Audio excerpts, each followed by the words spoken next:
Hello, salut tout le monde et bienvenue de nouveau sur ma chaîne YouTube. J'espère que vous allez bien. Quant à moi, je vais super bien comme d'hab. Aujourd'hui, nous allons parler d'un sujet très important. D'ailleurs, tous mes sujets sont importants, mais sauf que pour aujourd'hui, là, c'est vraiment très important. Donc, avant de commencer, je vous en prie, abonnez-vous. C'est pas coûteux, c'est gratuit. Abonnez-vous. Juste activez la cloche de notification. C'est gratuit, s'il vous plaît. Abonnez-vous.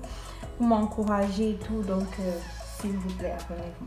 Donc, aujourd'hui, nous allons parler d'un sujet très important du travail, job pour étudiants en Turquie. Est-ce une chose facile? Je vais vous donner tous les détails. Donc, nous allons y aller directement. Il y a beaucoup de personnes qui se posent la question de savoir si c'est facile ou même si c'est possible d'avoir un job pour étudiants en Turquie.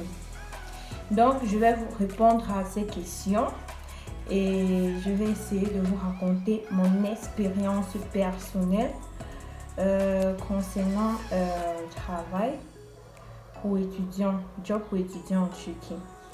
D'abord, je vais commencer par vous dire que c'est possible d'avoir un travail pour étudiants. Après, tout dépend de la détermination de tout un chacun. Tout dépend de ce que chacun veut et tout. C'est pas facile. Dans n'importe quel pays, c'est pas facile. Donc, tout dépend de la détermination de tout un chacun.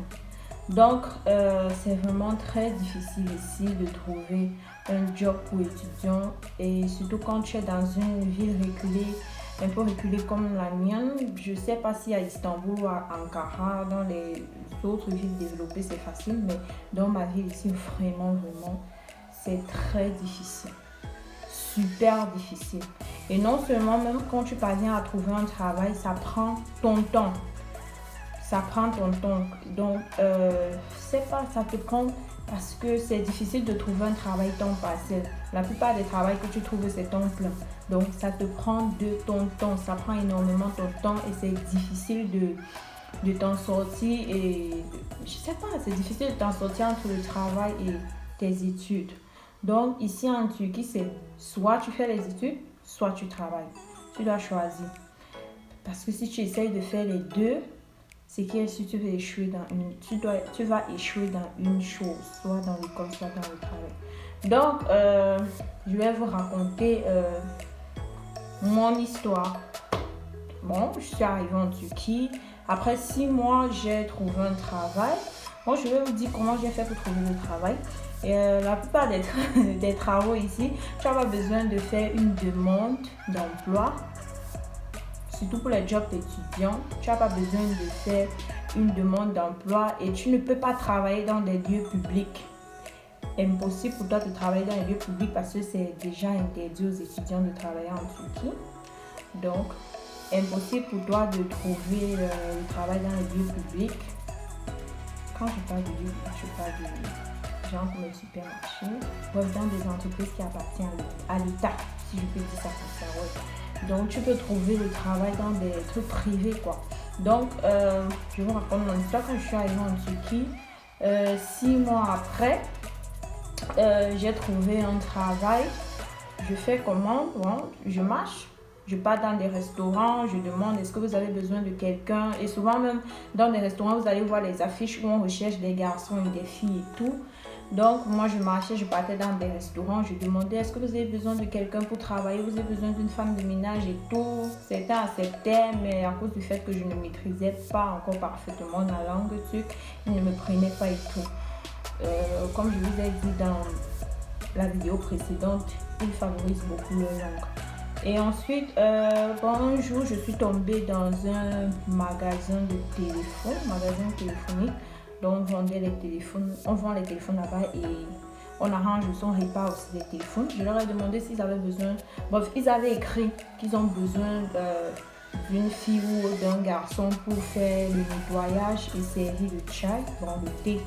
Ils appellent ça ici le chai et servir le thé. Donc, du coup, quand j'ai vu l'affiche, je suis allée, puis j'ai demandé s'ils ont besoin d'une fille africaine. Ils m'ont dit ouais, il n'y a pas de souci puisque son travail sera de faire le nettoyage et de servir le chai aux clients et tout.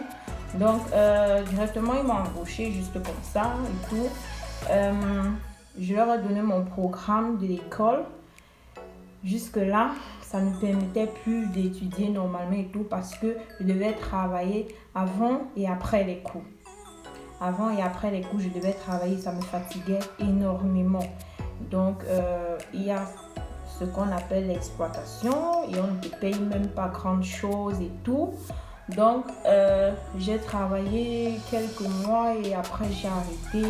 J'ai arrêté aussi parce que derrière ça aussi, on va pas oublier qu'il y a des harcèlements et tout. Derrière ça aussi, donc, il y a eu quelques malentendus entre le patron et moi. Donc, j'ai décidé d'arrêter le travail. Déjà que ma dignité était en jeu. Donc, j'ai décidé d'arrêter le travail. Donc, tout pour vous dire, mes amours, c'est pas facile, c'est pas facile. Tout dépend de la détermination de tout un chacun.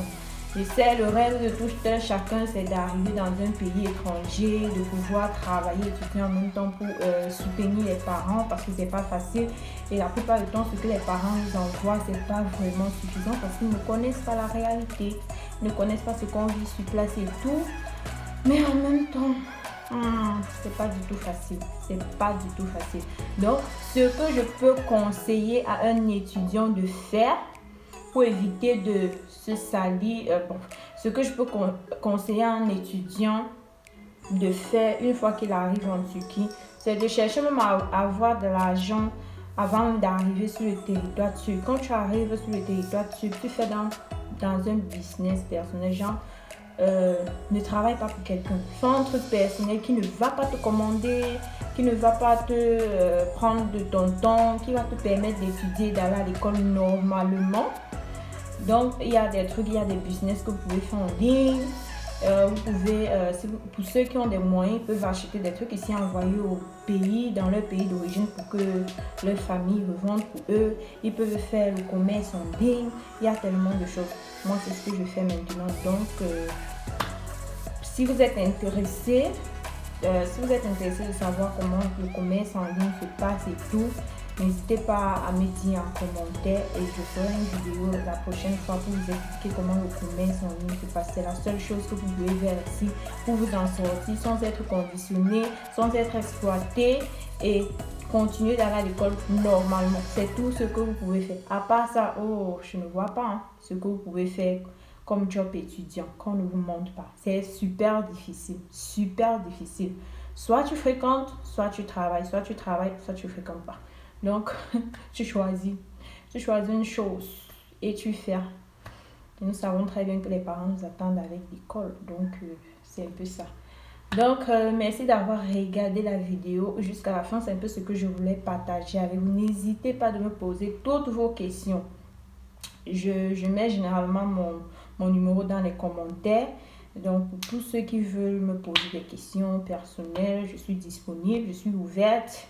Et merci d'avoir regardé la vidéo jusqu'à la fin. Bisous, ciao.